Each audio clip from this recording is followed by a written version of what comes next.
Hey guys, and welcome to this review of HEDJAK, a jacket that has a knit cap built inside of the hood. So the guys from HEDJAK contacted me and asked me if I wanted to do a review on the product, so I checked it out and I actually really liked what I saw. So they wanted me to review it in terms of how it affects my lifestyle as a hunter. So having hunted with it multiple times over the summer in what limited ways I can, here are my results on using a HEDJAK. So let's talk pros of the HEDJAK, and number one is that I think it is a great archery season jacket. The weight of the jacket and the warmth it provides at that weight is ideal for the early season archery temperatures, at least here in the eastern United States, probably going down to 40 or 45 degrees Fahrenheit if I'm still hunting and not moving around generating any warmth. I think it'll be perfectly fine. I've used it down to 50 degrees and was more than warm enough. And to add to that, if you're wondering if the hood of the jacket does affect the ability to fire your bow, I've had absolutely no issues there. I'm able to fire my bow 100% normally. I've been just as accurate as if I'm practicing in the yard in a t-shirt. So there are four things that HEDJAK advertises to do. Number one is that the hat is attached. Obviously, you're never going to lose your hat with this. That is a fantastic feature, something I wish I certainly would have thought of, and I really do love that. That is great. Number two is the 100% peripheral vision, no tunnel vision like you get when you're wearing a normal hoodie. The design of the hood is fantastic. I do have 100% peripheral vision. I don't need to be turning my head to try to see to my sides. That is fantastic. Number three is no billowing. There's no wind blowing into it and filling the hood with air. That again, they deliver on that promise 100%.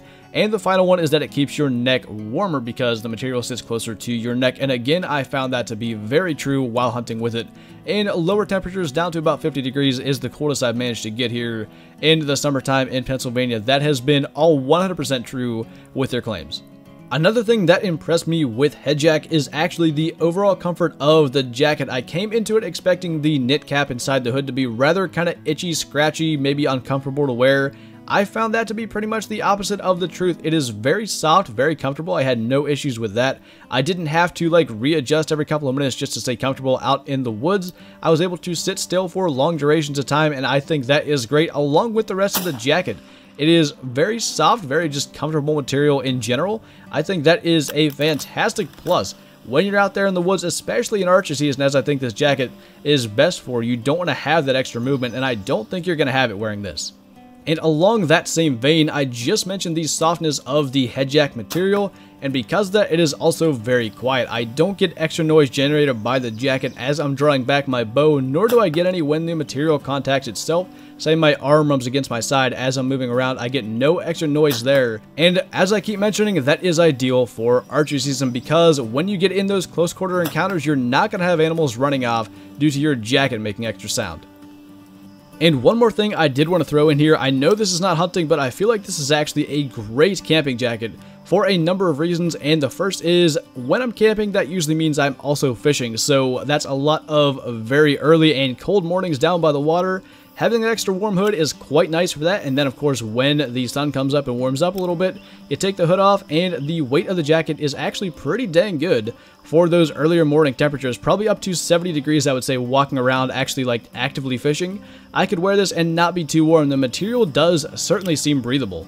But actually, the biggest reason I think this is such a great camping jacket is specifically for the knit cap inside of the hood. One of the best life hacks for camping is bringing a knit cap for going to sleep. You lose most of your body heat through your head, so having a knit cap on keeps more of your heat in and keeps you warmer at night. So if the lows are supposed to be cold when I'm going camping, I always try to remember to bring one, but it's very easy to forget when you've got all that other stuff to worry about packing. So if you've got it in your jacket, as of course the HEDJAK does, you're pretty much set. It's a lot harder to forget your jacket than that small knit cap. So that I think is great.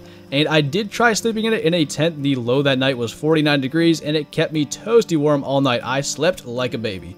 As for the cons of the HEDJAK, I really didn't have anything too major. I don't love the storage. There only are these two front pockets that are just about the size of my hands. There's not a lot of gear you're going to be packing into those, so if you do need to carry a lot of stuff, you're certainly going to need some kind of pack or other way of storing your gear. I'd love if there was some kind of breast pockets or just something else somewhere else on the jacket to store a little more equipment, because that is always huge to have it right on you there where you can access it. So that is one minor complaint I have.